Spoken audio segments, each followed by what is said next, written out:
Welcome to all.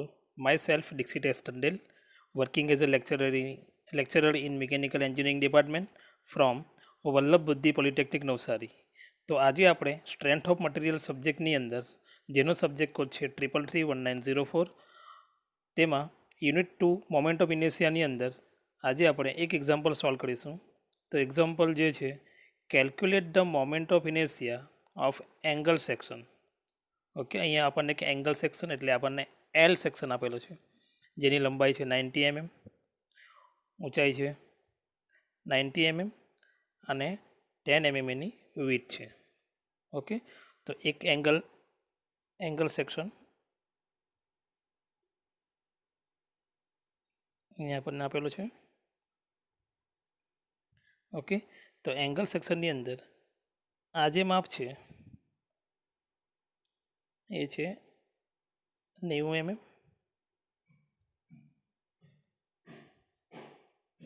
Okay, આ જે માપ છે એ પણ 90 mm છે અને બાકીનું જે માપ છે એ 10 mm. સિમિલરલી અહીંયા પણ 10 mm. ઓકે,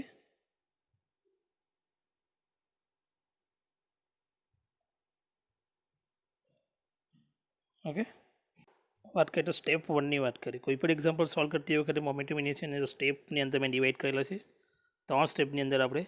તો સ્ટેપ 1 જે છે એ આપણે સેકન્ડ સેમિસ્ટરની અંદર એમની અંદર આપણે જે ફાઇન્ડ આઉટ કરી ગયા એ એક્સ બાર અને વાય બાર ફાઇન્ડ આઉટ કરવાનું છે. ઓકે, તો અહીં આપેલો જે ગિવન સેક્શન છે એ ગિવન સેક્શન કોઈ પણ એક્સિસના સિમેટ્રિકલ નથી. ઓકે, આપેલો સેક્શન કોઈ પણ એક્સિસના સિમેટ્રિકલ નથી, તો એનો કમ્પલસરી આપણે એક્સ બાર અને વાય બાર શોધવું પડે, એટલે ફાઇન કરવું પડે. ઓકે, જો કોઈ સેક્શન એક્સ બાર અને વાય બાર ફાઇન્ડ આઉટ કરવું હોય તો કોઈ સેક્શન સિમેટ્રિક હોય એક્સ એક્સિસને અથવા વાય એક્સિસને તો આપણે આગળ જોઈ ગયા. જો એક્સ એક્સિસને સિમેટ્રિકલ હોય તો એને વાય બાર ડાયરેક્ટ મળે અને જો વાય એક્સિસને સિમેટ્રિક હોય તો એને એક્સ બાર આપણને ડાયરેક્ટ મળે. ઓકે, પણ અહીં આપેલો સેક્શન કોઈ પણ એક્સિસને સિમેટ્રિકલ નથી એટલે જેનો આપણે એક્સ બાર અને વાય બાર બંને જ ફાઇન્ડ આઉટ કરવું પડશે. ઓકે, તો સૌપ્રથમ આપણને જોઈશે રેફરન્સ લાઈન. તો આ જે છે એ આપણી રેફરન્સ લાઈન છે. ઓકે, હવે આપેલા સેક્શનને આપણે બે ભાગમાં વહેંચવાના છે. ઓકે, સેક્શન 1 અને સેક્શન 2. તો આ સેક્શન 1 અને સેક્શન 2 જેવી રીતના આપણે એમની અંદર વહેંચતા હતા એ જ રીતના અહીંયા પણ સેક્શન 1 અને સેક્શન 2. તમે સેક્શન 1 આને પણ આપી શકો અને સેક્શન 2 નીચેના આને પણ આપી શકો. ઓકે, હવે ફર્સ્ટ ઓફ ઓલ પહેલું સ્ટેપ જે છે એની અંદર પાર્ટ 1 માટે ઓકે, પહેલા પાર્ટ માટે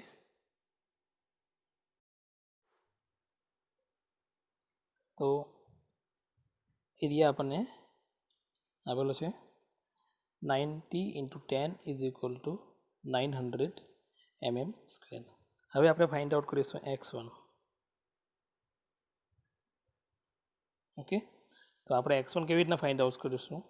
તો x1ની વેલ્યુ જે છે આપણે એમની અંદર ફાઇન્ડ આઉટ કરી તે પ્રમાણે અહીંયાથી એક લાઇન ડ્રો કરીશું આ રીતે, બીજી એક લાઇન આ રીતના ડ્રો કરીશું. તો અહીંયા જે માપ મળે બરાબર એ માપ આપણું x1. તો x1 આપણું કેટલું થશે? આ સેન્ટર લાઇનથી આ રેફરન્સ એક્સિસ સુધીનું માપ એ આપણું x1.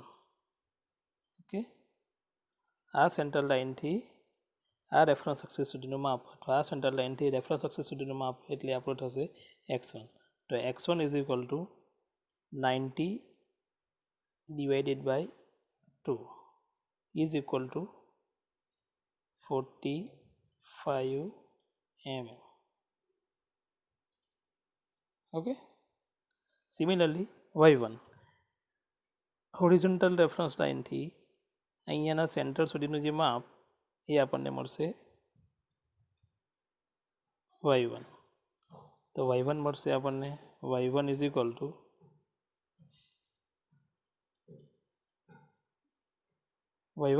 ટુ આપણને મળશે 10/2 એટલે 5 mm. Okay, clear? આ તો વાત થઈ પાર્ટ 1ની. હવે નેક્સ્ટ પાર્ટ 2 માટે તો આપણે પાર્ટ 2 જે છે આ રીતે છે. ઓકે, પાર્ટ 2 જે છે તો પાર્ટ 2ની વાત કરીએ તો પાર્ટ 2નું જે માપ જે છે તમે આગળ જોઈએ તો પાર્ટ 2ની અંદર કેટલો માપ છે, અહીંયાથી આ માપ કેટલું થશે આપણું 90માંથી 10 તમે બાદ કરશો તો આ વેલ્યુ મળશે આપણને 80. ઇન શોર્ટ આપણને વેલ્યુ મળે છે પાર્ટ 2ની અહીંયાથી આટલી, એટલે કેટલી 80/10. ઓકે, તો આ જે વેલ્યુ છે એની 80 mm છે અને આ જે વેલ્યુ છે એ 10 mm છે. Okay, clear? તો પાર્ટ 2 માટે એરિયા 2 ઇઝ ઇક્વલ ટુ અહીંયા બી બરાબર 10 mm અને ડી બરાબર 10 mm and ડી બરાબર 80 mm. તો બી into D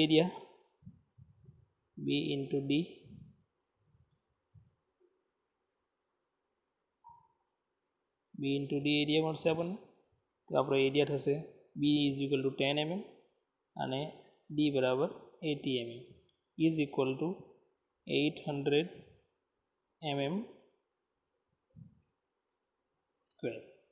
okay, similarly find out x2 and y2. હવે આગળના ફિગરમાં આપણે જોઈએ તો આગળના ફિગરની વાત કરીએ તો આગળના ફિગરની અંદર આ જે ભાગ છે અહીંયાથી આ ક્રોસ ભાગ બરાબર અહીંયા સુધીનું માપ, તો અહીંયા સુધીનું માપ હોરિઝોન્ટલ રેફરન્સ લાઇનથી, એટલે આ રેફરન્સ લાઇનથી અહીંયા સુધીનું માપ એ આપણું મળશે y2. શું મળશે? y2. અને આ રેફરન્સ લાઇનથી અહીંયા સુધીનું માપ એ મળશે આપણને x2. ઓકે, y2 અને x2. તો x2ની કિંમત આપણને મળશે 10/2 એટલે 5 mm અને y2 મળશે 80ના અડધા એટલે આટલું 40 mm. તેમાં તમે 10 mm પ્લસ કરશો એટલે ટોટલ 50 mm થશે. ઓકે, એટલે x2 બરાબર 10/2 એટલે 5 mm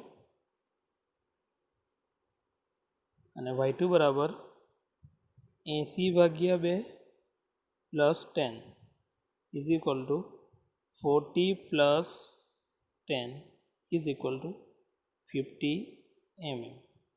ક્લિયર? એટલે આપણને બંને પાર્ટના a2 મળી ગયા, x2 મળી ગયા, y2 મળી ગયા. એ જ રીતના પાર્ટ 1ની આગળ a1 મળી ગયા, x1 મળી ગયા અને x2 આપણે ફાઇન્ડ આઉટ કર્યું. હવે નેક્સ્ટ સ્ટેપ ફાઇન્ડ આઉટ કરીએ આપણે x બાર અને y બાર. ક્લિયર? x બાર અને y બાર આપણે ફાઇન્ડ આઉટ કરવાનું છે. ઓકે, તો x બાર અને y બાર ફાઇન્ડ આઉટ કરવા માટે આપણે સૂત્ર છે આપણી પાસે, આપણે એમની અંદર ભણી ગયે સૂત્ર a1 x1 plus a2 x2 divided by a1 plus a2. એ જ રીતના y બાર ફાઇન્ડ આઉટ કરો તો a1 y1 plus a2 y2 divided by a1 plus a2. Clear? તો એની અંદર તમારે જે x બાર અને y બારની કિંમત ફાઇન્ડ આઉટ થશે આ સૂત્રની મદદથી. તો એની અંદર આપણે a1ની વેલ્યુ મૂકીશું x1ની વેલ્યુ મૂકીશું, x2ની વેલ્યુ મૂકીશું અને a1ની વેલ્યુ કેટલી છે આપણી પાસે? ઓકે, a1ની વેલ્યુ જોઈએ તો આપણે a1ની વેલ્યુ છે 900, x1ની વેલ્યુ છે 45,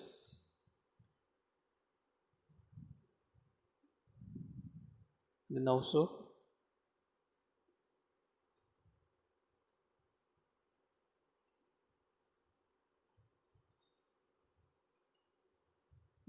ગુણ્યા 45 પ્લસ a2ની વેલ્યુ કેટલી છે આપણી પાસે? a2 બરાબર 800 અને x2 બરાબર 5 mm. ઓકે, a2ની કિંમત છે આપણી પાસે 800 અને x2 બરાબર 5 mm divided by 900 plus 800 is equal to આપણને જે એક્સ બારની વેલ્યુ મળશે એ એક્સ બારની વેલ્યુ આ બધાનો મલ્ટિપ્લિકેશન સરવાળો અને ડિવાઇડેડ કરીને એક્સ બારની વેલ્યુ મળશે આપણને 26.17 mm. તમે તમારા કેલ્સીમાં કાઉન્ટ કરીને ચેક કરી લો એકવાર. ઓકે, એ જ રીતના વાયબારની આપણે વાત કરીએ તો a1ની કિંમત આપણને ખબર છે 900, y1ની કિંમત આપણે ફાઇન્ડ આઉટ કરી છે ફર્સ્ટ સ્ટેપમાં, y1 બરાબર 5 mm. ઓકે, પ્લસ a2 બરાબર 800 ઇન્ટુ y2 બરાબર આપણે ફાઇન્ડ આઉટ કર્યું છે y2 બરાબર 50 mm. બરાબર, તમે એનું મલ્ટિપ્લિકેશન કરશો તો વેલ્યુ આપણને મળશે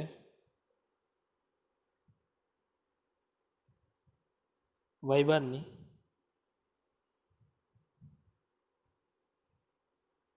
ઓકે 26.17 mm. ઓકે, અહીં એક્સ બાર અને વાય બારની કિંમત બંને આપણને સેમ મળે છે. ઓકે, અહીંયા સુધી કમ્પ્લીટ બધાનું. ઓકે, હવે નેક્સ્ટ સ્ટેપ આપણે ફાઇન્ડ આઉટ કરીએ તો નેક્સ્ટ સ્ટેપ એટલે સ્ટેપ નંબર 2. તો સ્ટેપ નંબર 2ની અંદર આપણે ફાઇન્ડ આઉટ કરીશું સ્ટેપ નંબર 2. તો સ્ટેપ નંબર 2ની અંદર આપણે ફાઇન્ડ આઉટ કરીશું Ixx is equal two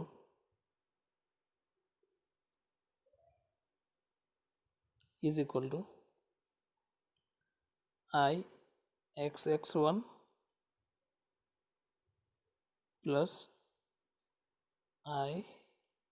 Ixx2. Okay, તો Ixx1 અને Ixx2 આપણે આ સેકન્ડ સ્ટેપની અંદર ફાઇન્ડ આઉટ કરીશું. ઓકે, તો first of all find out કરીએ આપણે Ixx1. તો Ixx1 માટે આપણે સૂત્ર પેરેલલ એક્સિસ થિયરમની અંદર આપણે જોઈ ગયા. તો Ig plus a1 h1 square. Okay, Ig plus a1 h1 square. Complete, clear? તો જ્યારે Igની કિંમત કેટલી આવશે? તો Igની કિંમત તમારે જો ફાઇન્ડ આઉટ કરવી હોય તો બે પ્રકારના ટ્રાયંગલ હશે અહીંયા. એક ટ્રાયંગલ આપણને એલ સેક્શનની અંદર જે વાત કરીએ તો એલ સેક્શનની અંદર બે ટ્રાયંગલ આપેલા છે આપણને, એક વર્ટિકલ ટ્રાયંગલ અને બીજું હોરિઝોન્ટલ ટ્રાયંગલ. ઓકે, ઓકે, બે રેક્ટેંગલ આપેલા છે, બે રેક્ટેંગલ આપેલા છે, એક હોરિઝોન્ટલ રેક્ટેંગલ અને બીજું છે વર્ટિકલ રેક્ટેંગલ. તો એક હોરિઝોન્ટલ રેક્ટેંગલની અંદર બી અને ડીની કિંમત 8 હશે અને વર્ટિકલ રેક્ટેંગલની અંદર હોરિઝોન્ટલ ડિસ્ટન્સ છે એ થશે બી અને વર્ટિકલ ડિસ્ટન્સ ડી. કમ્પ્લીટ. તો એના માટે આપણને IG is equal two BD³ by 12 is equal to IG in x direction અને IG in y direction માટે. તો IYY અને IXXની આપણે વેલ્યુ છે. IG is equal to DB³ by 12. જ્યારે તમે IGની કિંમત BD³ by 12 લેશો તો આપણે આઈ એક્સની અંદર આ વેલ્યુ મૂકી શકીએ અને જ્યારે તમે ડીબી ક્યુબ બાય 12 લેશો તો આ વેલ્યુ આપણે આઈ વાયની અંદર મૂકીશું. Okay, clear. જ્યારે બીડી ક્યુબ બાય 12 આવશે ત્યારે આઈજીની વેલ્યુ બીડી ક્યુબ બાય 12 જ્યારે આપણે ફાઇન્ડ આઉટ કરશું આઈ એક્સ ત્યારે, અને જ્યારે ડીબી ક્યુબ બાય 12 હશે ત્યારે આપણે ફાઇન્ડ આઉટ કરતા હોઈશું I Y. Clear? Okay. Okay, હવે સ્ટેપ 2માં આપણે ફાઇન્ડ આઉટ કરીશું I X is equal to I X 1 plus I X 2. Okay, તો first of all find out કરીએ આપણે I X 1. Okay, first of all આપણે ફાઇન્ડ આઉટ કરીએ I X 1. તો આઈ એક્સ માટે આપણે મેં તમને કીધું તે પ્રમાણે સૂત્ર થશે આઈજીનું બીડી ક્યુબ બાય 12 પ્લસ એરિયા આપણને ખબર છે A1 અને H1 સ્ક્વેર. તો H1ની વેલ્યુ થશે H1 is equal to Y bar minus y1 અથવા y1 માઇનસ y બાર, તમે કોઈ પણ વેલ્યુ લઈ શકો. ઓકે, તો નેક્સ્ટ બીની કિંમત આપણને ખબર છે બી બરાબર હોરિઝોન્ટલ જે આપણે માપ લઈએ એની વાત કરીએ તો હોરિઝોન્ટલમાં બી બરાબર 90 mm છે અને ડી બરાબર 10 mm આપણને આપેલું છે હોરિઝોન્ટલ રેક્ટેંગલની અંદર. ઓકે, તો બીની કિંમત આપણે લખીશું અહીંયા 90 ઇન્ટુ 10^3 પ્લસ ઓકે આપણને અહીંયા A1ની વેલ્યુ આપેલી છે બી ઇન્ટુ ડી એટલે કેટલા થશે આપણને 900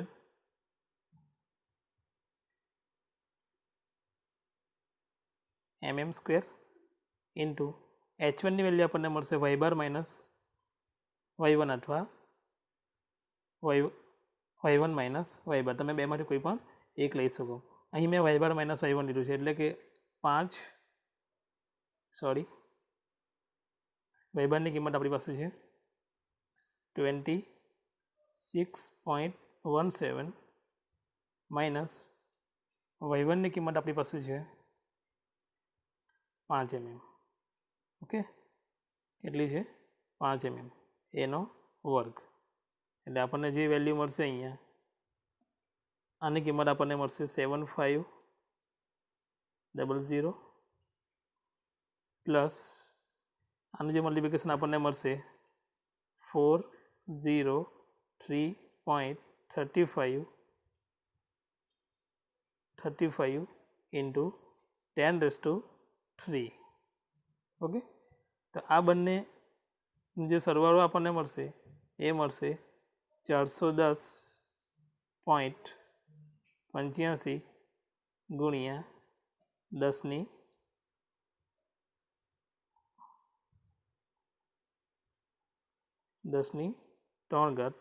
mm^4. ઓકે, હવે આપણે ફાઇન્ડ આઉટ કરીશું આઈ એક્સ 2. તો આઈ એક્સ 2ની સૂત્ર થશે I G plus A2 into H2 square. Okay, then next આઈજીની વેલ્યુ થશે આપણી પાસે બીડી ક્યુબ બાય 12 પ્લસ A2ની વેલ્યુ આપણને ખબર છે અને H2 સ્ક્વેર. તો H2ની વેલ્યુ થશે અહીંયા H2 is equal two y2 minus y બાર અથવા y બાર માઇનસ y2, તમે કોઈ પણ લઈ શકો છો. ઓકે, અહીંયા બીની કિંમત આપણી પાસે છે 10 ઇન્ટુ ડીની કિંમત છે આપણી પાસે 80, તો 80નો ઘન ડિવાઇડેડ બાય 12 પ્લસ A2ની કિંમત આપણી પાસે 800 ગુણ્યા y2ની કિંમત આપણી પાસે 50 માઇનસ y બારની કિંમત આપણે ફાઇન્ડ આઉટ કરી છે 26.17 એનો સ્ક્વેર. ઓકે, 50 માઇનસ 26.17નો square. Okay, is equal to આની જે વેલ્યુ આપણને મળશે એ મળશે આપણને 426.6 ગુણ્યા 10^3 પ્લસ આની જે કિંમત મળશે આપણને મલ્ટિપ્લિકેશન સ્ક્વેર કરીને તો 454.29 ગુણ્યા 10^3 મળશે. આ બંનેનો જે સરવાળો થશે એ સરવાળો થશે 880.95 into 10⁻³ mm⁻⁴. ઓકે, આ જે વેલ્યુ મળે છે એ વેલ્યુ મળશે IXX2ની. Okay, 880.95 into 10⁻³ mm⁴. ઓકે, કેલ્સીની મદદથી તમે ચેક કરી શકશો. કમ્પ્લીટ. ઓકે, ધેન નેક્સ્ટ હવે સ્ટેપ નંબર 3ની વાત કરીએ. તો સ્ટેપ નંબર 3ની અંદર આપણે ફાઇન્ડ આઉટ કરીશું IYY. ઓકે, તો IYY is equal to IYY1 plus IYY2. Okay, તો ફર્સ્ટ ઓફ ઓલ આપણે ફાઇન્ડ આઉટ કરીએ IYY1. તો IYY1 માટે પણ સૂત્ર સેમ જ છે, IG plus A1H1². Okay, IG plus A1H1². Okay, તો અહીંયા આઈજીની વેલ્યુ કેટલી આવશે? આગળ મેં તમને કીધું તે પ્રમાણે અહીંયા ફાઇન્ડ આઉટ શું કરવાનું છે, વાય. તો પહેલાં કરતાં ઊંધી DB³/12 હવે આવશે. કે શું આવશે? DB³/12. ઓકે, પ્લસ A1ની વેલ્યુ આપણને ખબર છે અને H1ની વેલ્યુ હવે અહીંયા ચેન્જ થશે. ઓકે, કેમ કે આપણે અહીંયા ફાઇન્ડ આઉટ કરીશું વાય. તો વાય ફાઇન્ડ આઉટ કરીએ ત્યારે એના રેફરન્સમાં H1 બરાબર વેલ્યુ મળશે આપણને x1 માઇનસ x બાર અથવા x બાર માઇનસ x1, તમે કોઈ પણ મૂકી શકો છો. જ્યારે પણ તમે વાય ફાઇન્ડ આઉટ કરશો તો એનાથી વિરુદ્ધ મૂકવાનું, એટલે એક્સની કિંમત મૂકવાની. અને જ્યારે આપણે એક્સ ફાઇન્ડ આઉટ કરશું ત્યારે H1 અથવા H2ની કિંમત વાયની અંદરમાં મૂકવાની, એટલે વાયના સાપેક્ષમાં મૂકવાની. ઓકે, યાદ રાખજો. કમ્પ્લીટ. તો આપણને વેલ્યુ મળશે ડીની કિંમત ફર્સ્ટ માટે. ડી આપણી પાસે ફર્સ્ટ સેક્શન કેવો હતો? હોરિઝોન્ટલ. આ રીતે. તો અહીંયા બી બરાબર 90 અને ડી બરાબર 10 mm હતો. તો ડીની કિંમત થશે અહીંયા 10 ગુણ્યા 90³ ડિવાઇડેડ બાય 12.